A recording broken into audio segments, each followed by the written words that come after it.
सबका विश्वास का यही वह दर्शन है जिसकी नींव अटल जी ने रखी और जिसे आज का भारत मजबूती से आगे बढ़ा रहा है। और माननीय मुख्यमंत्री महोदय के निर्देशन में हमारा राजस्थान नव उत्थान नई पहचान गढ़ रहा है, अपनों अग्रणी राजस्थान बन रहा है। ऐसे सुशासन के नेतृत्वकर्ता माननीय मुख्यमंत्री महोदय का एक बार तालियां बजाकर स्वागत, अभिनंदन।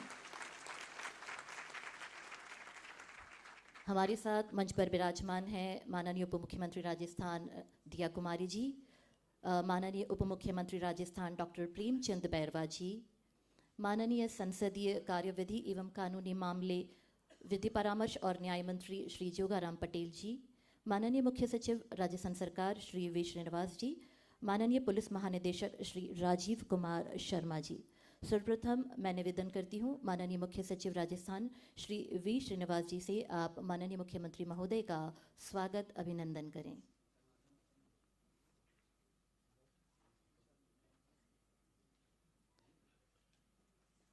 विश्वास और भरोसे का प्रतीक ये नन्हा प्लांट, ये पौधा भेंटकर स्वागत, अभिनंदन।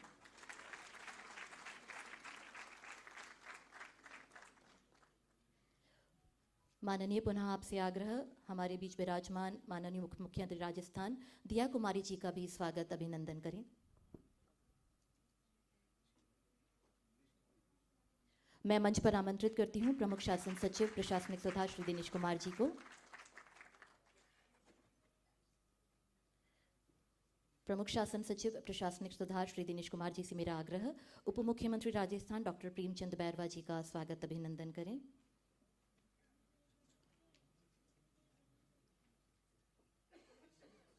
स्वागत माननीय पुनः आपसे आग्रह, संसदीय कार्य मंत्री श्री जोगाराम पटेल जी का भी ये नन्हा पौधा भेंट कर उनका स्वागत, अभिनंदन करें।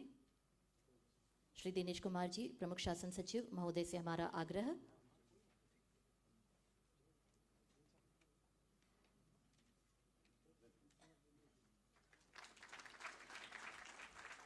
मैं निवेदन करूंगी महानिदेशक HCM रीपा श्री राजीव यादव जी से, आप पधारें और माननीय मुख्य सचिव महोदय का स्वागत, अभिनंदन करें।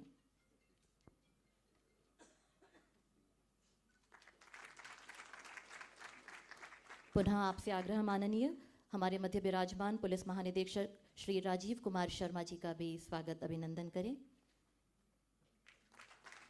साथ ही आज मंच पर हमें गरिमामय उपस्थिति प्राप्त हुई है कैपेसिटी बिल्डिंग कमीशन के member HR doctor R Balasubramaniam ji की। माननीय आपसे आग्रह करूंगी हमारे की note speaker doctor R Balasubramaniam sir का स्वागत और अभिनंदन करें।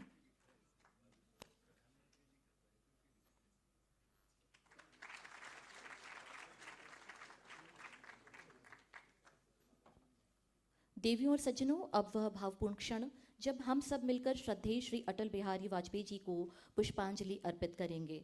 मैं माननीय मुख्यमंत्री महोदय एवं समस्त 85 अतिथियों से आग्रह करूंगी, कृपया हमारे पूर्व प्रधानमंत्री अटल जी को पुष्पांजलि समर्पित कर अपने भावों को सादर समर्पित करें। अटल जी का जीवन हमें सिखाता है कि सुशासन वही है जहां सत्ता नहीं, सेवा सर्वोपरि हो। उन्हीं के लिखे गीत के बोल उन्हें समर्पित करती हूँ। टूटे हुए तारों से फूटे बासंती स्वर, पत्थर की छाती पर उग आया नव अंकुर, झरे सब पीले पात, कोयल की कुहुक रात, प्राची में अरुणा की रेख देख पाता हूँ, गीत नया गाता हूँ। टूटे हुए सपनों की सुने कौन सिसकी, अंतर को चीर व्यथा पलकों पर ठिठकी, हार नहीं मानूंगा रार नहीं ठानूंगा, काल के कपार पर लिखता मिटाता हूँ, गीत नया गाता हूँ, गीत नया गाता हूँ। इसी नए गीत का आह्वान आज के दिन सुशासन दिवस के अवसर पर और ये पुष्प अर्पित कर अटल जी के अटल प्रण को सुशासन दिवस को साकार कर रहे हैं माननीय मुख्यमंत्री महोदय एवं हमारे मंचासीन अतिथि।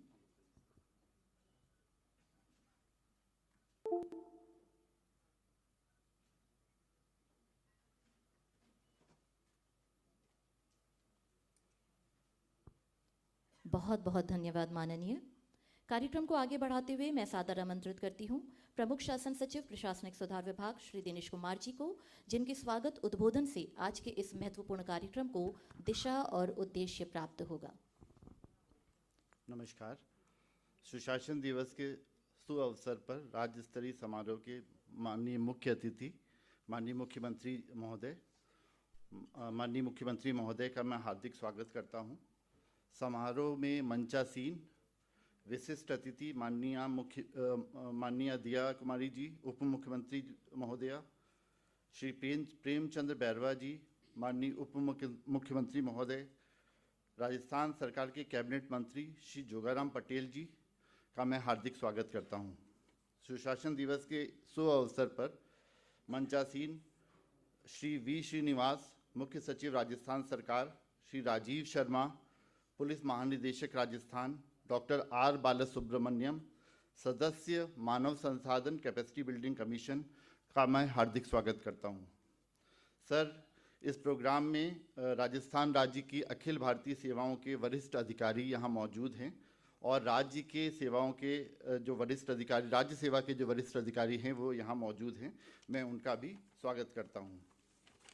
जैसा कि आपको विदित है कि राज्य सरकार के जो 2 वर्ष अभी पूर्ण हुए हैं, उसमें एक जो पखवाड़े के अवसर पे जो सब प्रोग्राम्स हुए और उसमें सभी विभागों द्वारा जन कल्याण के जो कार्य 2 वर्षों में उनके द्वारा संपादित किए गए, उनका विवरण सभी जगह पे प्रस्तुत किया गया। इस समारोह में शहरी और ग्रामीण क्षेत्रों में शिविरों का आयोजन किया गया, जिसके कारण से लाखों नागरिकों को इससे लाभ पहुंचा। इन आयोजनों के फलस्वरूप शासन व्यवस्था को और अधिक विश्वास आधारित, समावेशी और प्रभावी बनाया गया। भारत सरकार द्वारा भी गत सप्ताह एक सुशासन सप्ताह का आयोजन किया गया। माननीय मुख्य सचिव महोदय ने मॉर्निंग के जो अपना उद्बोधन दिया था उसमें इसका विवरण भी प्रस्तुत किया था। और इस सुशासन सप्ताह के दौरान सबके लिए हर्ष का विषय है कि राजस्थान राज्य ने इन शिविरों में देश में अग्रणी स्थान प्राप्त किया। राज्य सरकार ने गत 2 वर्षों में जो सुशासन संबंधी बहुत से निर्णय लिए हैं, उनमें से एक निर्णय ये है कि जनसंपर्क पोर्टल 2.0 लागू किया गया, जिसके कारण से पब्लिक ग्रीवांस के डिस्पोजल को फास्ट किया गया है। आप सबको ये जानकर हर्ष होगा कि जनसंपर्क 2.0 लागू किए जाने के पश्चात परिवेदना का जो औसत निस्तारण जो पहले जो समय था, पहले 28 दिन था, वो घटकर 15 दिवसीय रह गया है। एवं जो सेटिस्फैक्शन परसेंटेज है लोगों का, वो 55% से बढ़कर 61% हो गया है। इसके अतिरिक्त जो निर्णय लिए गए हैं, जो राज्य का आज की ई फाइल सिस्टम है, राज्य के सभी विभागों में लागू की गई है और इसमें जो शासन सचिव स्तर से और ऊपर के अधिकारी हैं, उनका एवरेज डिस्पोजल टाइम जो 2 साल पहले 24 घंटे था, वो अब घटकर केवल 5 घंटे ही रह गया है। एवं जिला कलेक्टर के स्तर पर जो ई फाइल का डिस्पोजल का एवरेज टाइम था, पहले 37 घंटे था, वो अब घटकर केवल 3 घंटे रह गया है। तो इससे ये पता चलता है कि फाइलों के निस्तारण में गति आई है। अभी राजकाज के माध्यम से जो है 2 लाख अधिकारी कर्मचारी इससे जुड़े हुए हैं और प्रत्येक माह करीब 1,26,000 पत्रावलियों का इससे निस्तारण किया जा रहा है। आज का ये जो कार्यक्रम है, अगर मैं इस पर फोकस करूं तो ये कार्यक्रम बड़ा अच्छा प्लेटफॉर्म प्रदान करता है कि हम अपने एक्सपीरियंसेस शेयर करें, इनोवेशन और गुड गवर्नेंस की प्रैक्टिसेस को शेयर करें और जिससे कि हम एक दूसरे से सीखते हुए सुशासन की भावना को और मजबूत कर सकें।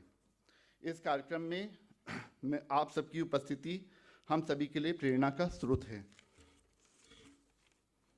आज के कार्यक्रम में माननीय मुख्यमंत्री महोदय के मार्गदर्शन एवं इस कार्यक्रम के सम्मानित वक्ताओं के उद्बोधन से राज्य सुशासन, जनसेवा और प्रशासनिक नवाचार के क्षेत्र में प्रगति प्राप्त करेगा। मैं एक बार पुनः माननीय मुख्यमंत्री महोदय एवं मंचासीन अतिथिगणों का एवं प्रतिभागियों का इस कार्यक्रम में पधारने के लिए हार्दिक धन्यवाद करता हूं। जय Hind.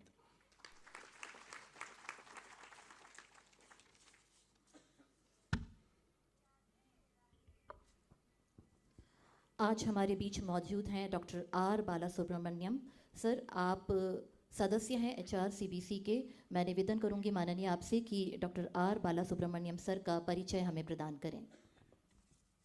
Doctor R Balasubramaniam is a developmental scholar, public policy advocate and leadership educator with over 4 decades of grassroots experience.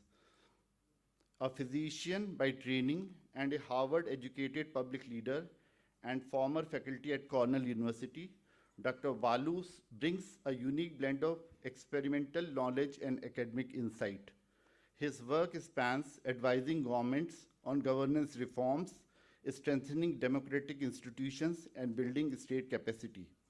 He is the author of several acclaimed books, including I, the Citizen, Leadership Lessons for Daily Living, and Power Within, Leadership Legacy of Narendra Modi, reflecting his ability to bridge spiritual wisdom, public policy, and leadership practice. His current writing explores leadership lessons from the Bhagavad Gita, integrating Indian philosophical thoughts and contemporary leadership theory. He is currently the member HR in Capacity Building Commission of the Government of India. He is also chairperson of the Social Stock Exchange Advisory Committee of SEBI. Welcome Dr. Balasubramanian as a lead speaker for this occasion.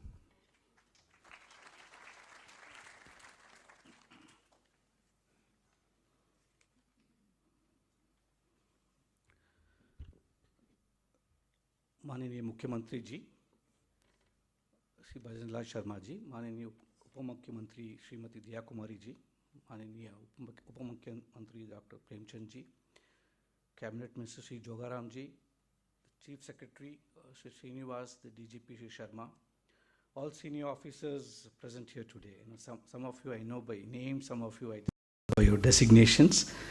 But it's been a pleasure and an honor to be invited to be addressing all of you on such an important occasion. First, I would like to congratulate the state of Rajasthan for two reasons. The last 3-4 years, I must have come here at least once a year, and every time you come here, something new has happened, whichever city you go to, whether it is Jaipur or Jodhpur or Bikaner or Jaisalmer. So the constant progress that is being visible is something remarkable. But more importantly, I also would like to congratulate you because you are one of the largest cadres as a nation apart from UP. But more importantly, the number of users of our platform, Karmayogi Bharat platform for courses and course consumptions, Rajasthan is one of the lead states in that. So I would like to congratulate the entire team who made this possible. But more importantly, I thought let me use the opportunity to share about Mission Karmayogi. Because everybody knows Mission Karmayogi more as a platform. That's only 20% of our work. सब लोग सोचते हैं कि platform में courses करेंगे, courses करने के बाद थोड़ा सर्टिफिकेट आ जाएगा, EHRMS में जोड़ जाएगा and then we are done. लेकिन ये नहीं है, सिर्फ कोर्स करने का प्लेटफॉर्म नहीं है और मिशन कर्मयोगी सिर्फ कोर्सेज के लिए स्थापित नहीं हुआ था.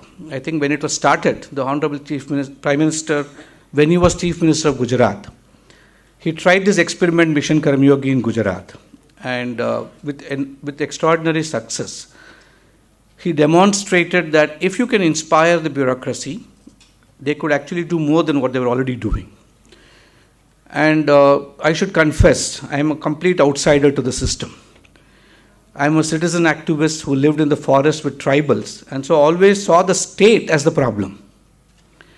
And from then, 30-35 years of fighting the state, suing it, and understanding it from different angles, when I got into the government, it was I would say, a nerve-wracking experience, but it was also a humbling experience.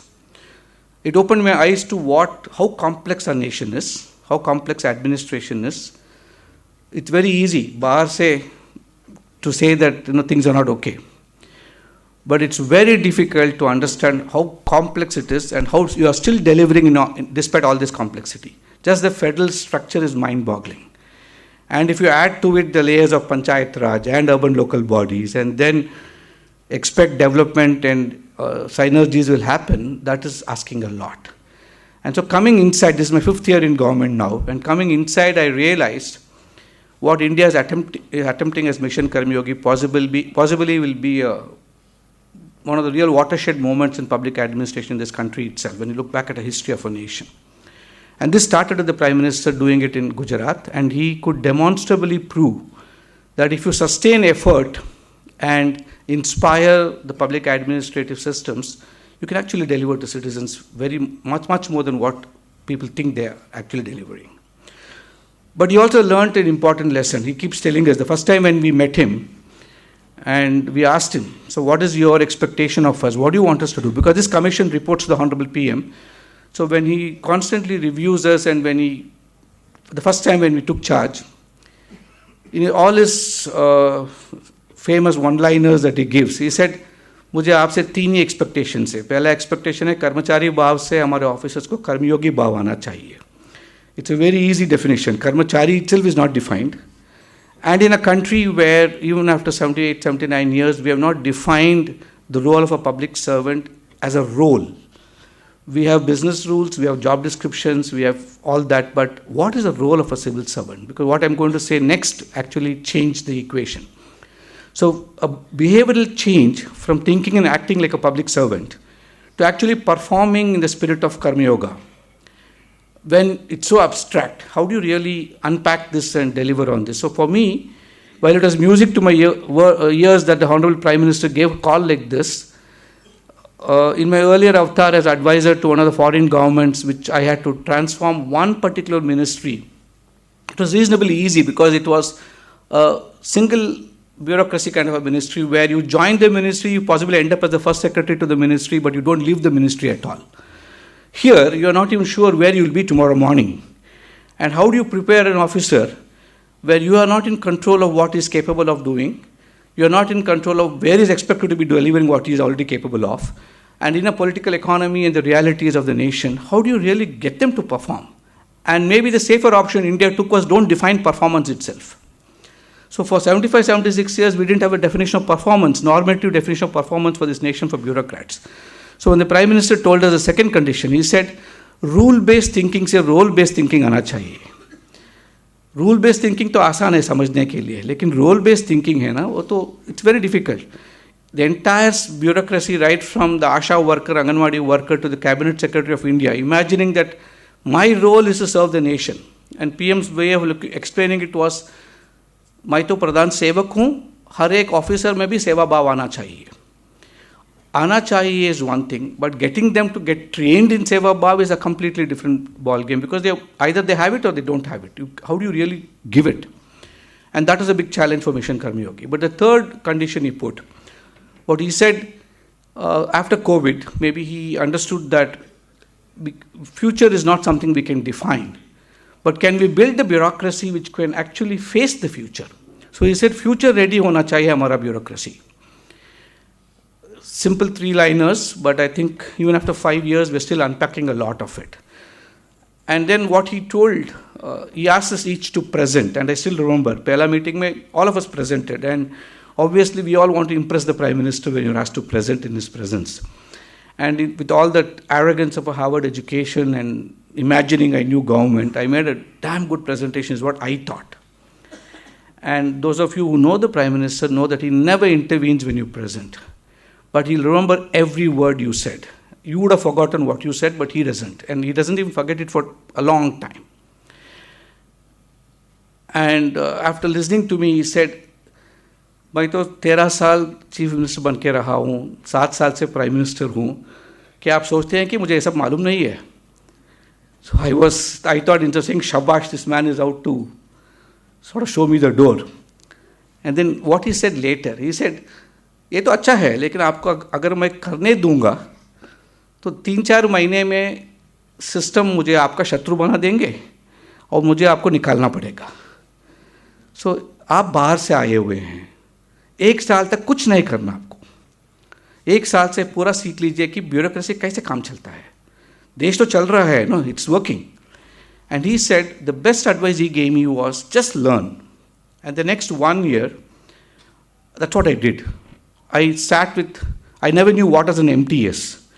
Understanding these acronyms itself took me some time. And then what is the difference between a PS and a PPS? Who picks up the telephone first? Who answers first? You know, it was very funny to me because I would just walk into a joint secretary's office or an under secretary's office and just sit with him. But then my PPS would tell me, sir, but your secretary rank, you can't do that. So I was educated by my own PPS, and that's exactly how most of us, I think, go through this learning curve. But then, I sat with everybody till then Rajiv Gobaji was the cabinet secretary. I just shadowed them for a day or two each. And I understood how extraordinarily functional is our bureaucracy. And it's not easy because in 47, when we gained our freedom, our job was just to provide 350 million people, this 2% of global GDP. It's not easy to just ensure every citizen gets their bare minimum at least. And a bureaucracy which treated its citizens as subjects of a crown to suddenly switch gears and say citizens of a nation. And no training. Most of you will be aware that all our training institutions, most of them I would say, are pre-independent India. Their DNA comes from the British. And आज हम बोल रहे हैं कि decolonization होना चाहिए, but more importantly, decolonization समझना बहुत मुश्किल है, लेकिन Indianization पहला होना चाहिए. And we have done that. We never had a competency framework. Mission Karmayogi has developed a competency framework based on the Gita called the Karmayogi Competency Model, and which is what the whole nation today is now using, every academy is using. Close to 350 academies in the country, and numbers are something which is frighteningly huge. When I took charge, I was told there are only 25 CTIs. And यहाँ training होता है, आपको training के बारे अगर supply side को समझना है तो उसको एकेडमीज के बारे में समझना पड़ेगा. So from Lavasna to Police Academy to Tax Academy is easy to understand, but we discovered 890 academies in this country under the government of India alone. Forget all the states. And by the time we could understand them, we discovered only 350 are actually doing some training. And then we started accrediting them and saying how good are they, what are they doing, etc. So it's a huge opportunity. And I think from providing in 47 to 90s when we started provisioning, officers had to suddenly learn that no longer have they worry about distribution, logistics, food provision, or state running bakery to airports. They suddenly have to privatize, globalize. So they had to have a new set of skills which no training institution gave them. They learned on their job. It speaks to the enormous ability of a bureaucracy that they all learned on their jobs, and they learned very fast. But then here comes along a prime minister who says, Nagarik Devo Bhava. He says, mantra of my country is, my government is Jan Bhagidari. Now, how do you communicate to a bureaucrat who's completely been trained to operate based on the assumption that the state is powerful and saying that, मैं दूंगा आपको लेना पड़ेगा, to say, coming and saying that हम साथ साथ मिलकर पता करेंगे कि क्या करना चाहिए, कैसे करना चाहिए, कौन करना चाहिए. Because Prime Minister today says, समाज सरकार बाजार साथ में जाना चाहिए, सरकार सब कुछ नहीं कर पाएंगे. And साथ में जाना, the sahakariyata that we have in our competency framework is easy to say. You cannot get two joint secretaries to work together is my greatest learning in Government of India. Why? You cannot get two joint secretaries to actually know anything more than their names. Today it's changed. The de-siloization that is happening. I recently saw the Rajasthan Chief Secretary sitting having lunch with police constables. Now this is Jan Bhagidari and Mission Karmayogi in action. We want this breaking barriers, breaking silos. You know, when you look at, when visiting states, this attitude of you must be received at the airport, you must be given a bouquet, and then you must be brought along, and you must have a police constable around you. These are exactly the things the Prime Minister says, let's break. If you have to be one with citizens, we have to experience the challenges and opportunities that citizens experience. So we have come a long way today, and today's governance is going to be on the basis of being equals. Asymmetries of information is what brings asymmetry of power. The more we give information to our citizens and we bring in symmetry of information, we actually bring in symmetry of power. And it's not an easy thing to do. And I remember, जब मैं बाहर था, citizens के साथ काम करता था, Rajasthan actually had two extraordinary models, which we all respected a lot those days. And it continues now. You're actually a very progressive state, though you don't see it yourself because आप अंदर हैं तो आपको दिखाएगा नहीं. बाहर से हम जैसे लोगों को दिखता है. Right to information as a concept, as a framework emerged from here. And we would fight with our state governments, showing Rajasthan as an example. Whether the guarantee, the Employment Guarantee Act. And so every time some other state, it's usually very easy to credit all the southern states with being progressive. I can tell you honestly, coming from a state like Karnataka and having been the Lokayukta director there for 5 years, I think all of us have a lot to learn from other states. Somehow the mechanism of cross-pollinating and learning was lesser because social media wasn't so active. Today we can learn a lot, and I do believe celebrating events like this where we can come here and learn. So I don't think capacity building commission by itself can do anything. I believe we can only do it with you, learning from you, and possibly offering you tools that we might have discovered here and there. So 5 or 6 things, and I'll then end my talk here. The first thing is we want to build your capacities.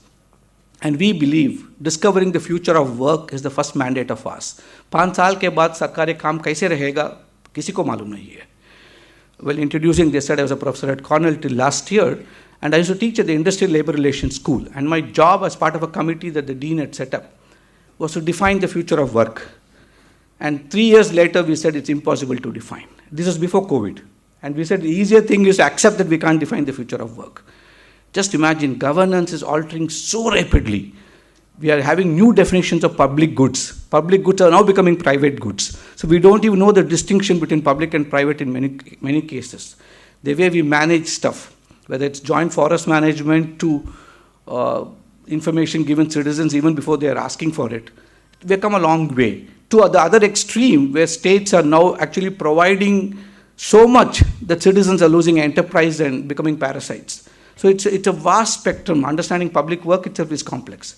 We are supposed to define it. Because in Bharat mein kaise rahega public work? Government hoga ya nahi bhi malum nahi hai. Governance kaise hona chahiye, it's a big challenge.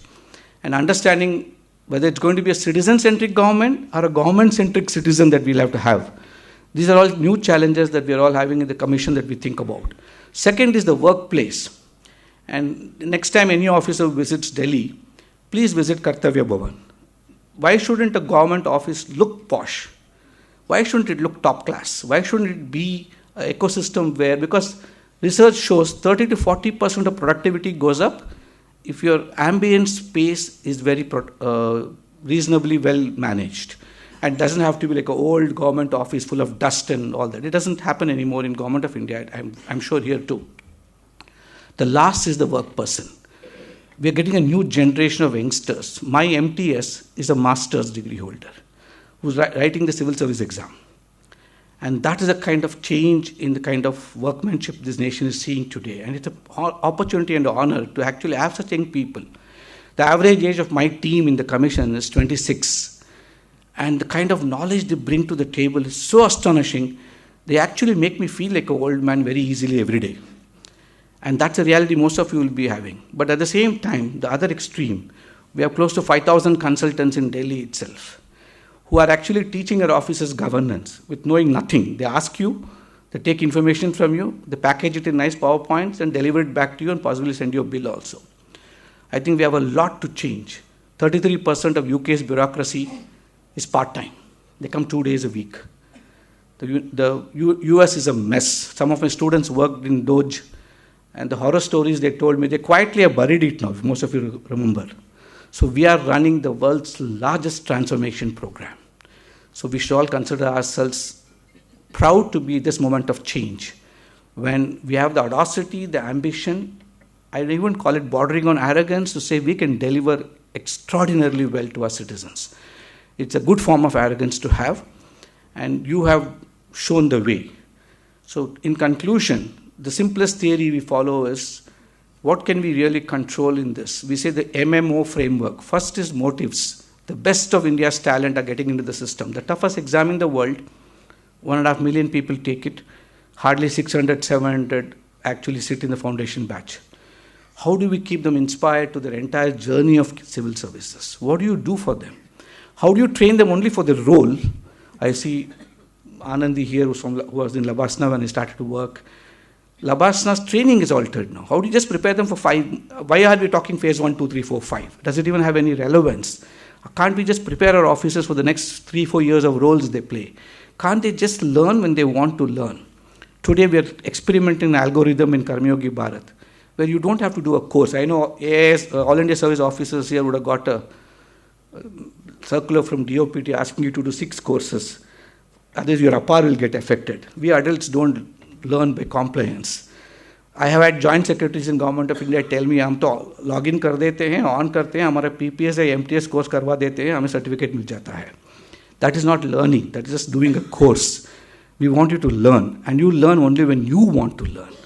And so what are we doing for that? We are creating an algorithm which draws information from so much on the website, so much on the public domain, so much of your experiences and work, so much of the case studies that we have put together. And you can go put in a question and say, I am ACS home, and I'm struggling with this problem. What can I do? It will give you a 15-minute capsule, cutting videos from different places, putting it together as a course, and actually provide you a course only for you. So it will customize course for the problem that you're struggling with and give you an opportunity for a solution. So today, the technology has changed the way we learn, the way we will actually learn. And 28 states have signed up with the commission to work, and Rajasthan was one of the first states that actually signed up. And any kind of inputs you want in terms of capacity building the state's capacity to deliver rather than just capacity as a training input. And I'm not sure if Srinivas will like me saying this, but the last thing we served together was co-chairing a committee of restructuring 6 major ministries in Government of India. I do believe it's one of the finest work we did. And I am proud, I'm sure Srinivas is also proud.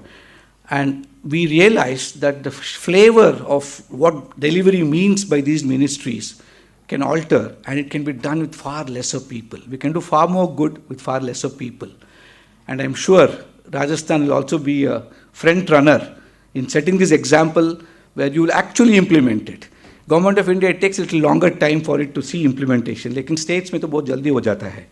And the Honorable Chief Minister is here. I'm sure you will start recalibrating ministries. You will start recalibrating operations. And in any way that we can offer support, I'll be more than happy to engage with the government of Rajasthan to do what we can. So again, it's a pleasure and an honor and a matter of pride that I could be with all of you today. And I think the role is simple. Your role is to make Rajasthan the #1 state. And as a nation, our role is to have everyone be a #1 state. And hopefully that's the way we can touch Vikasit Bharat. And if we do that, 2047 is far, far away. I think we can do it much earlier. And growth and development is not just GDP. That we will achieve, the pace of growth. I think it's much more. Investing on human and social capital of our citizens, making them feel responsible for their own development, where the state is a facilitator, a co-creator, and not the provider. If we can get there, that is real empowerment of both the state and the citizen. Thank you. धन्यवाद. Mission कर्मयोगी के माध्यम से माननीय प्रधानमंत्री जी के सपने सेवा ही संकल्प राष्ट्र प्रथम के भाव को पूरे भारत में साकार कर रहे हैं और आपके विचारों और कार्यों ने क्षमता निर्माण के महत्व को नई दिशा दी है. माननीय मुख्यमंत्री महोदय की मंशा और उनके विजन को हर जन तक पहुंचाने के लिए प्रशासनिक प्रतिबद्धता के साथ काम कर रहे हैं माननीय मुख्य सचिव श्री वी श्रीनिवास जी. आज आपका सानिध्य हमें प्राप्त हुआ है. माननीय, आपसे करबद्ध निवेदन, आप सभी की तालियों के बीच आमंत्रित करती हूं सुशासन की दिशा में राज्य की प्रशासनिक प्रतिबद्धता पर अपने विचार साझा करने के लिए. साथ ही माननीय प्रधानमंत्री महोदय के संदेश का भी पठन करें. Respected Chief Minister of Rajasthan, respected Deputy Chief Ministers, respected Cabinet Minister, distinguished Director General of Police, Honorable Member of the Capacity Building Commission, distinguished colleagues. I will read out the Honorable Prime Minister's message on the celebration of the Good Governance Week from December 19th to 25th, 2025. This occasion underscores our collective commitment to enhance responsiveness, transparency, and accountability in governance. What began as a government-driven program has today evolved into a mass movement for good governance, bringing citizens and institutions closer through improved service delivery. Through next-generation reforms, simplification of systems, and people-friendly policies, governance is becoming more effective and touching people's lives. The strategic adoption of emerging technologies such as artificial intelligence, data analytics, and digital platforms is advancing India towards an efficient and transparent governance ecosystem that enables timely, high-quality decision-making. By reducing pendency, enhancing ease of living, and ease of doing business, governance reforms are transforming government offices into models of cleanliness, efficiency, and citizen-centric service. When it comes to reforms, it is important to keep the momentum going in every department.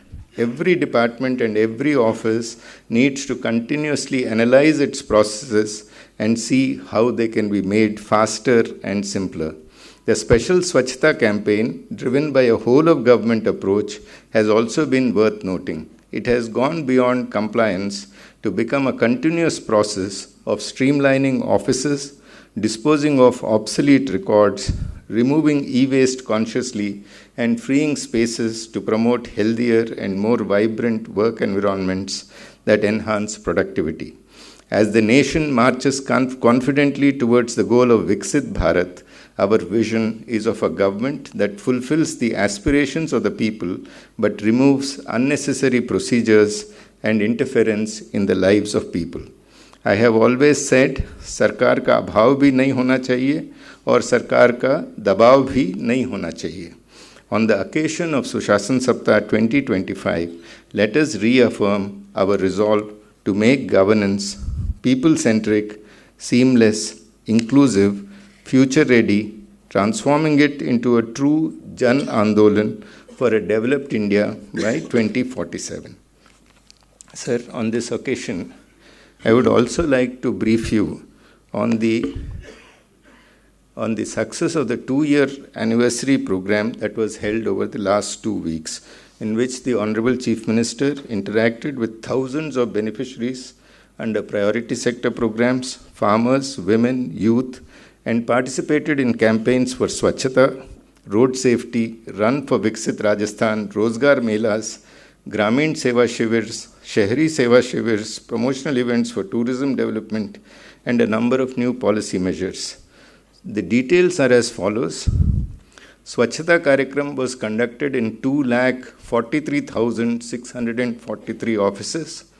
The Vikas Rath Yatra with 200 Vikas Raths was held in 1,12,735 locations.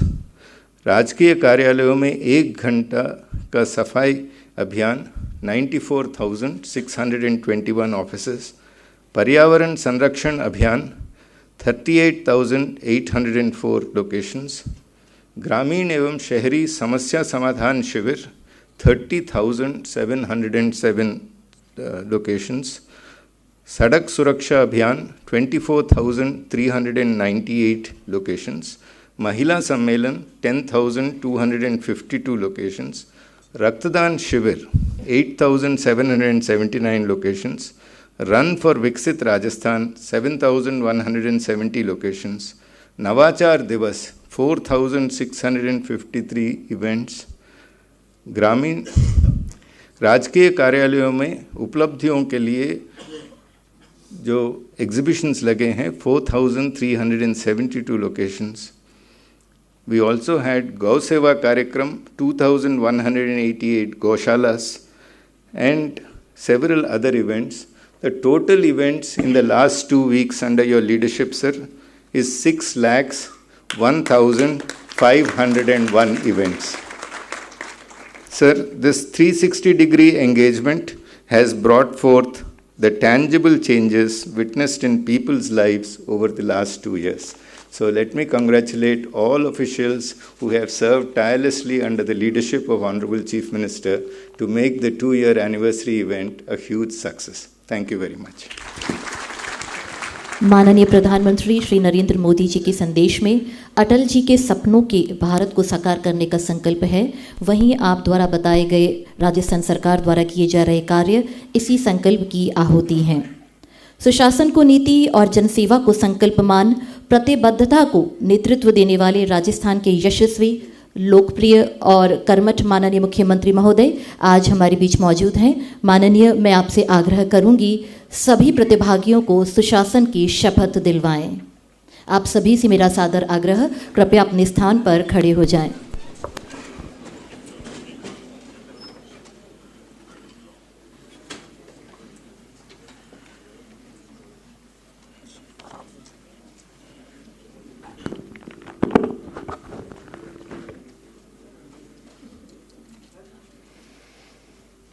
मैं पूर्ण सत्यनिष्ठा से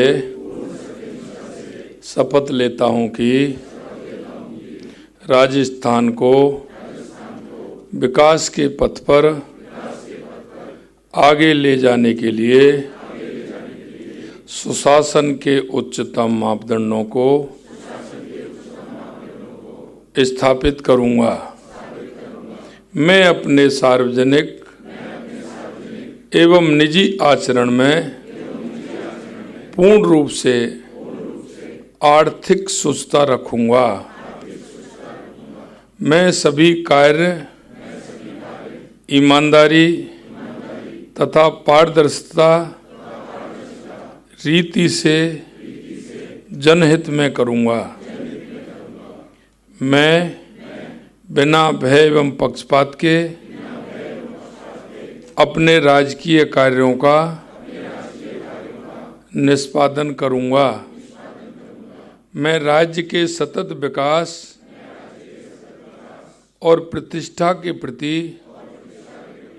सचेत रहते हुए सकारात्मक दृष्टिकोण से अपने दायित्वों का निर्वहन करूंगा। मैं राज्य के नागरिकों के द्वारा प्रस्तुत समस्याओं का त्वरित निस्तारण करने के लिए सदैव प्रतिबद्ध रहूंगा। मैं आधुनिक तकनीकी एवं नवाचारों के माध्यम से राजकीय कार्यों के त्वरित एवं गुणवत्तापूर्ण संपादन हेतु सदैव प्रयासरत रहूंगा। भारत माता की। माननीय मुख्यमंत्री महोदय के दूरदर्शी नेतृत्व में राजस्थान सुशासन, पारदर्शिता और जन कल्याण के पथ पर निरंतर आगे बढ़ रहा है।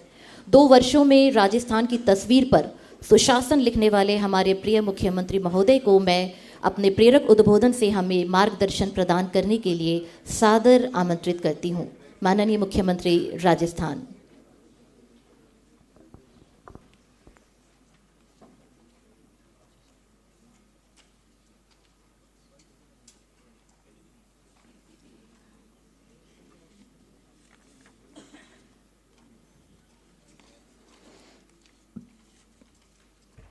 सभी को नमस्कार। आज के इस सुशासन दिवस के अवसर पर मंच पर विराजमान कैबिनेट में मेरी साथी उप मुख्यमंत्री श्रीमती दिया कुमारी जी, कैबिनेट के मेरे दूसरे साथी उप मुख्यमंत्री डॉक्टर प्रेमचंद बैरवा जी, कैबिनेट के मेरे साथी संसदीय कार्य एवं विधि मंत्री श्री जोगाराम पटेल जी, हमारे राजस्थान के मुख्य सचिव श्री बी श्रीनिवास जी, सदस्य मानव संसाधन बिल्डिंग कमीशन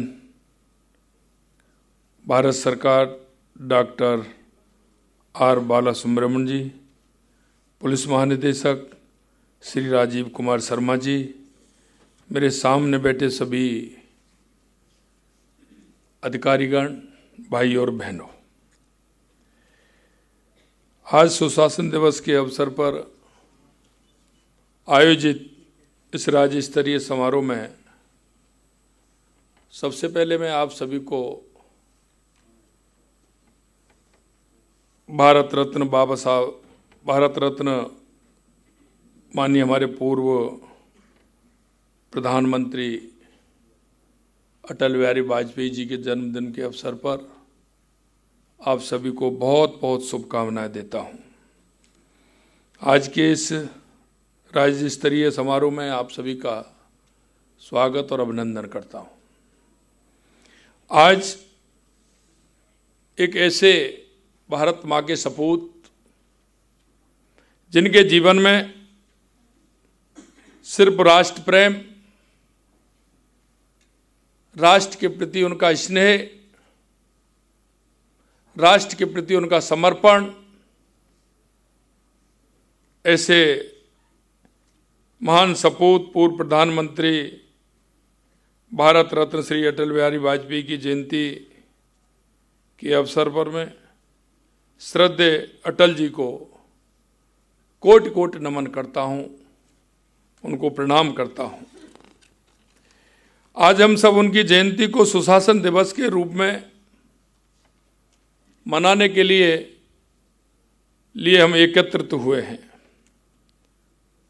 सुशासन ऐसा शासन है जिसमें लोक मंगल की कामना निहित है, और ऐसा सुशासन हमेशा भारतीय संस्कृति का अभिन्न अंग भी रहा है। क्योंकि जो हमारी संस्कृति है, हमारे राष्ट्र की जो इति है, ये सुशासन उसमें समाया हुआ है। हम जब कभी कोई भी काम करते हैं, हमारी अंतरात्मा उस काम को करने के लिए जब हमें इंगित करती है, कभी कभी रोकती भी है। ये हमारे राष्ट्र की इति है जो हमेशा हमें झकझोरती है, हमेशा हमारे मन को कहती है कि हमारा कौन सा ऐसा काम है जो करने लायक है, कौन सा ऐसा काम है जिसमें सोचते ही कुछ हिचक आती है। लेकिन ये विमर्श हमें करना होता है, किसी के कहने से भी नहीं होता है, ये खुद के ऊपर होता है। और हम चाहते हैं अगर उस विमर्श का हमने ध्यान रखा तो निश्चित रूप से हम राष्ट्र की सेवा के लिए आगे बढ़ रहे हैं। हमारे यहाँ इसी सुशासन को राम राज्य कहा गया है, और ये राम राज्य कहने वाला भारत ही है, क्योंकि हमारी संस्कृति में समाहित है। राम राज्य की कल्पना हर व्यक्ति के जीवन की एक आशा होती है, लेकिन वो आशा का अंतर इतना होता है, जब मेरे को परेशानी आती है तो राम राज्य की बात करता हूं, अगर मेरे को अनुभूति नहीं होती है तो मैं उसी में समाहित होता हूं जैसा चलता है। भगवान श्री राम का राज्य ऐसा राज्य था जहाँ सर्वत्र सुख समृद्धि व्याप्त थी, किसी को कोई तकलीफ नहीं थी। यही राम राज्य हमारा आदर्श रहा है और आज भी है। इसलिए मैं कहना चाहता हूं कि इस सुशासन दिवस के अवसर पर यह चिंतन करने का दिवस है, हमारे राष्ट्र के प्रति समर्पित होने का दिवस है। आने वाली पीढ़ी को हम किस भाव से, किस तरह से ढलना चाहते हैं, यह उसका दिवस है। हमारे राज्य के कार्य में किस तरह से हम सहयोग करते हुए जन अपेक्षाओं को पूरा करें, यह उसका दिन है। इसी राम राज्य के आदर्शों पर चलते हुए पूर्व प्रधानमंत्री श्री अटल बिहारी वाजपेयी जी ने शासन को सुशासन और स्वराज को स्वराज में बदलने का काम किया। अटल जी मानते थे कि भारत की आत्मा गांव में बसती है और गांव ही हमारी सभ्यता और संस्कृति के सुनहरे अध्याय हैं। इसी सोच के साथ उन्होंने गांव-गांव को विकास की मुख्य धारा से जोड़ने के लिए 25 दिसंबर 2000 को प्रधानमंत्री ग्राम सड़क योजना प्रारंभ की थी। और आज आप अपने आप महसूस करते होंगे, जिन गांवों में जाने के लिए रास्ता नहीं था, बड़ी परेशानी होती थी, 25 साल के अंदर कितना बड़ा उनमें बदलाव हुआ है। आज इस योजना को 25 साल पूरे हो गए। इस योजना ने देश में लाखों किलोमीटर सड़कों का निर्माण कर ग्रामीण भारत की तस्वीर बदलने का काम किया है। उन्होंने स्वर्णिम चतुर्भुज योजना से देश के चारों कोनों को राजमार्ग से जोड़कर देश के आर्थिक विकास को गति दी है। देश को सूखा और बाढ़ से मुक्ति दिलाने के लिए प्रमुख नदियों को जोड़ने की महत्वाकांक्षी योजना प्रारंभ की थी। हम कह सकते हैं कि उनकी जो कल्पना थी, वो कल्पना इस राष्ट्र को आगे बढ़ाने की, किस तरह से जोड़ने की, आर्थिक रूप से मदद करने की, अंतिम पायदान वाले व्यक्ति के पास पहुंचने की उसमें समावेशी विचार था। कहाँ हमें पानी मिलना चाहिए, खेती का विकास कैसे होना चाहिए, हमारा आर्थिक मजबूती कैसी होनी चाहिए, उस दिशा में उन्होंने काम किए हैं। अटल जी के मानस में सदैव राष्ट्र प्रेम की प्रबल धारा प्रवाहित रहती थी। कारगिल युद्ध में ऑपरेशन विजय से पाकिस्तानी सेना के घमंड को चूर चूर कर ऐतिहासिक विजय प्राप्त की। वहीं दूसरी ओर बाहरी दबावों की चिंता किए बिना परमाणु परीक्षण कर स्वाभिमानी भारत के स्वर्ण भविष्य की आधारशिला रखी। और वो समय कैसा था, दबाव में काम करते रहे, लेकिन अटल जी ने किसी तरह की परवाह नहीं करते हुए परमाणु परीक्षण किया। राष्ट्र धर्म और संस्कृति से वे गहनता से जुड़े रहे। विदेश मंत्री के रूप में संयुक्त राष्ट्र महासभा में हिंदी में दिया गया उनका भाषण ऐतिहासिक रहा। उन्होंने अपनी संस्कृति, अपने विचार को दुनिया में पहुंचाने का काम किया। उन्होंने कभी यह झिझक नहीं, और उस झिझक के साथ ही गौरव प्राप्त करने का काम भी हमारे पूर्व प्रधानमंत्री अटल बिहारी वाजपेयी जी को हुआ। उन्होंने जय जवान जय किसान का नारा था, उसे आगे बढ़ाते हुए जय विज्ञान का नारा देकर देश के विकास में विज्ञान की भूमिका को रेखांकित करने में और उसे बढ़ावा देने में काम किया। अटल जी की सुशासन की इस विरासत को यशस्वी प्रधानमंत्री नरेंद्र मोदी जी ने केवल चिरस्थायी बनाया है, बल्कि भारत को सुशासन का रोड मॉडल बनाने का काम किया है। माननीय मोदी जी ने 2024 में अटल जी की जयंती पर जिस सुशासन दिवस की शुरुआत की, आज वह सुशासन देश के जन जन के भरोसे का प्रतीक बन गया है। उन्होंने अपने कामकाज से ये बता दिया कि सरकारी कार्यों और सरकारी योजनाओं की सफलता की सबसे अनिवार्यता शर्त जन सामान्य को समर्पित शासन है।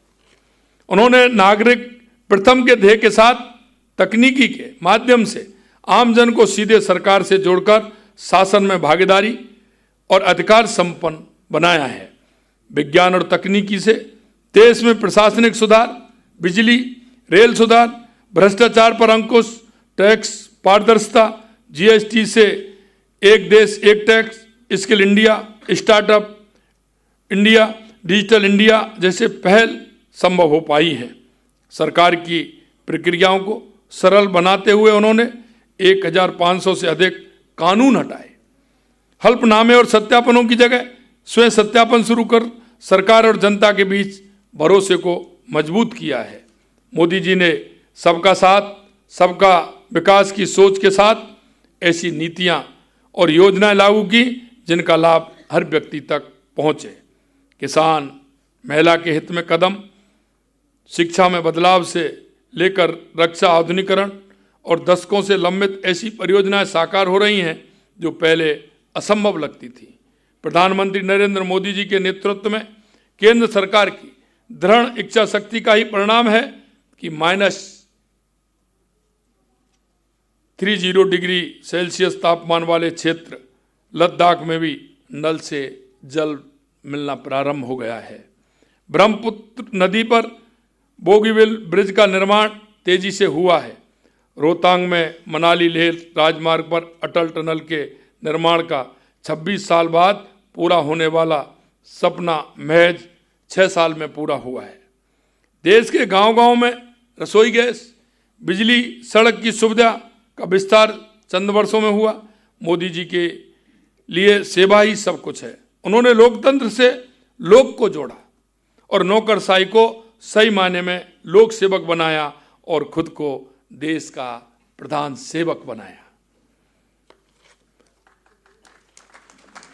माननीय प्रधानमंत्री जी के मार्गदर्शन में हमारी डबल इंजन की सरकार का ध्येय यही है कि प्रदेशवासियों का जीवन सरल और सुगम बने, उनके जीवन में खुशहाली आए। इसी सोच के साथ ग्रामीण और शहरी समस्या शिविरों का आयोजन किया गया। इससे पहले प्रधानमंत्री नरेंद्र मोदी जी के जन्म दिवस पर 17 सितंबर से भी 1 महीने तक ग्रामीण और शहरी सेवा शिविरों का आयोजन किया गया। इन शिविरों से प्रदेश के 1 करोड़ से अधिक लोग लाभान्वित हुए। सेवा की इस भावना के साथ हमने पंडित दीनदयाल उपाध्याय अंत्योदय संबल पखवाड़े का सफल आयोजन किया। हमने प्रदेश में ई गवर्नेंस सुदृढ़ किया। इससे लोगों को अनावश्यक दौड़ भाग नहीं करनी पड़ रही और उनके समय की बर्बादी भी नहीं हो रही। शिकायत निवारण तंत्र किसी भी लोकतांत्रिक शासन व्यवस्था की आत्मा है, क्योंकि एक सशक्त शिकायत निवारण प्रणाली केवल समस्या का समाधान नहीं करता, बल्कि नागरिकों में विश्वास, सहभागिता और संतोष का भाव भी उत्पन्न करता है। हमें नागरिकों की शिकायत के त्वरित समाधान हेतु मजबूत, औद्योगिकी सक्षम और जवाबदेह शिकायत निवारण तंत्र विकसित किया है। राज्य में राजस्थान संपर्क पोर्टल, त्रिस्तरीय जन सुनवाई तथा मुख्यमंत्री जन सुनवाई के माध्यम से आम नागरिक अपनी समस्या सीधे शासन तक पहुंचा सकता है। विगत 2 वर्षों में नागरिकों को 65 लाख से अधिक शिकायतों का निस्तारण किया गया है। मिशन कर्मयोगी के तहत विभिन्न गतिविधियों को लागू करने के लिए हरीशचंद्र माथुर राजस्थान लोक प्रशासन संस्थान को राजस्थान के लिए नोडल विभाग के रूप में नामित किया गया है। राजस्थान एकीकृत सरकारी ऑनलाइन प्रशिक्षण प्लेटफॉर्म पर शामिल होने वाला पहला राज्य था। राज्य में 7 लाख से अधिक कर्मयोगियों ने नामांकन कर रखा है, जिन्होंने 26 लाख से अधिक प्रशिक्षण पाठ्यक्रम पूर्ण कर लिए हैं।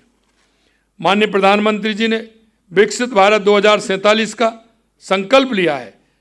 गरीब, युवा, अन्नदाता और नारी शक्ति का उत्थान उनके इस संकल्प के मुख्य स्तंभ हैं। उनका यह संकल्प राजस्थान को भी एक गति समावेशी अर्थव्यवस्था में बदलने का मार्ग प्रस्तुत करेगा।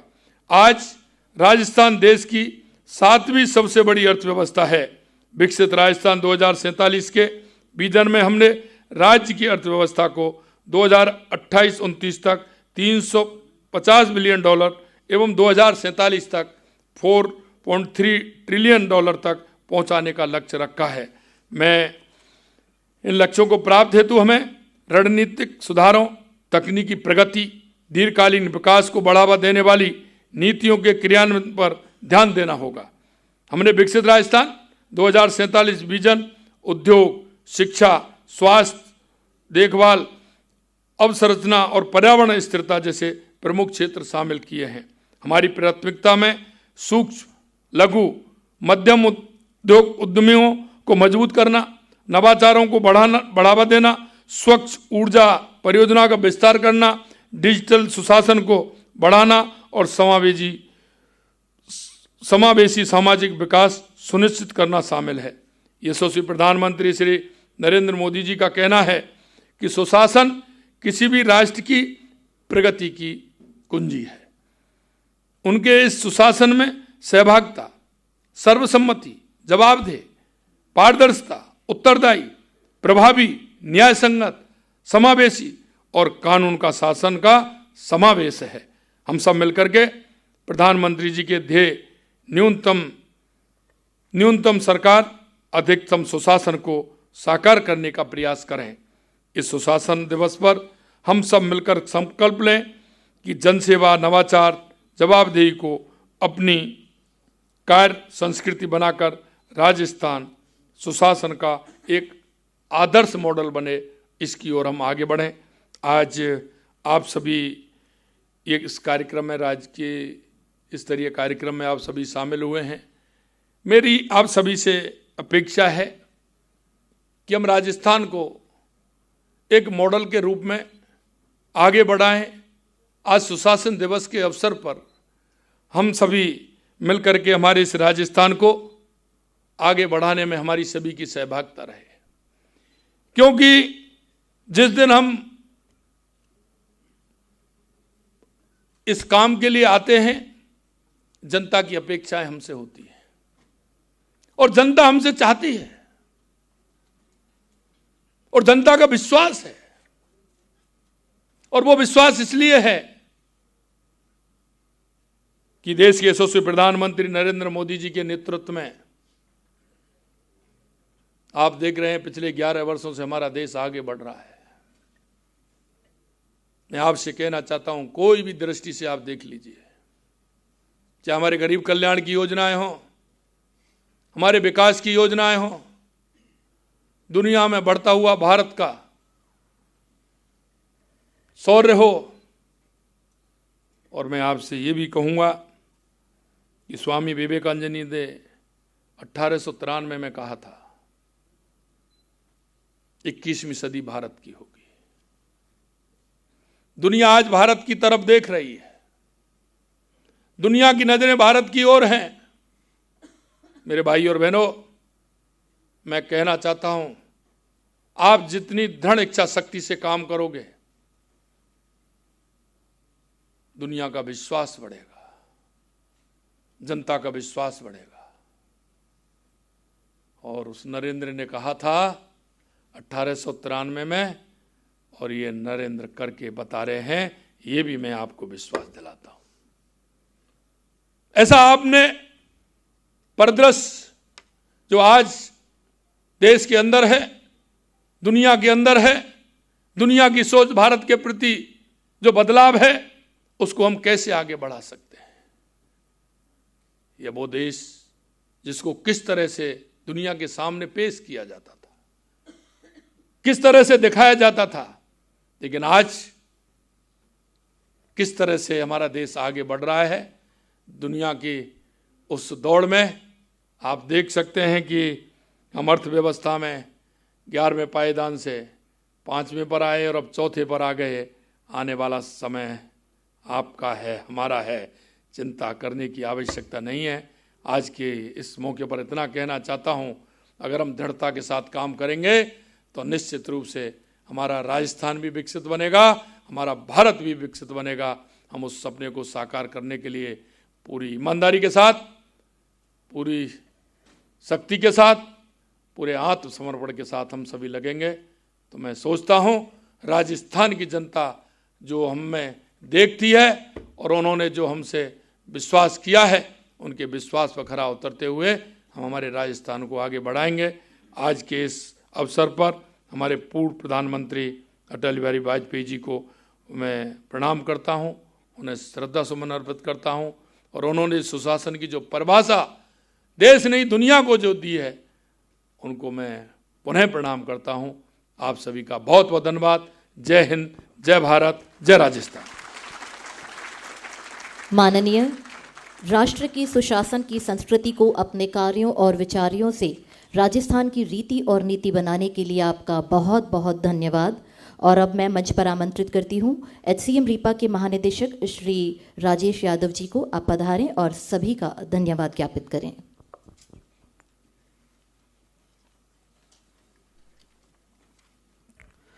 मंच पर विराजमान आदरणीय मुख्यमंत्री महोदय, मंच पर विराजमान आदरणीय उप मुख्यमंत्री महोदया, आदरणीय उप मुख्यमंत्री महोदय डॉक्टर प्रेमचंद बैरवा जी, आदरणीय कानून एवं संसदीय कार्य मंत्री श्री जोगाराम पटेल जी, राजस्थान सरकार के आदरणीय मुख्य सचिव महोदय, आदरणीय पुलिस महानिदेशक महोदय और दिल्ली से कैपेसिटी बिल्डिंग कमीशन से पधारे हुए हमारे अतिथि श्री बाला सुब्रमण्यम जी, यहाँ पर विराजमान हमारे सभी माननीय अतिथिगण, अधिकारीगण, आप सभी का इस संस्थान में सुशासन दिवस के अवसर पर आयोजित कार्यक्रम में हार्दिक स्वागत है। सुशासन का सार है पारदर्शी, जवाबदेह एवं नागरिक केंद्रित प्रशासन। यह नीतियों से आगे बढ़कर हमारे दैनिक प्रशासनिक आचरण का आधार बनना चाहिए। राज्य सरकार द्वारा सेवा वितरण एवं डिजिटल गवर्नेंस के क्षेत्र में किए गए प्रयास इस प्रतिबद्धता को दर्शाते हैं। आज इस गरिमामय अवसर पर आप सभी की उपस्थिति हमें प्रेरणा प्रदान करती है। मैं कार्यक्रम में पधारे सभी माननीय अतिथियों का हृदय से आभार व्यक्त करता हूं। मैं ये भी निवेदन करना चाहूँगा कि इस कार्यक्रम के उपरांत यहाँ पर विराजमान सभी अतिथि गणों के लिए भोजन की व्यवस्था की गई है। पुनः आप सबका हार्दिक आभार।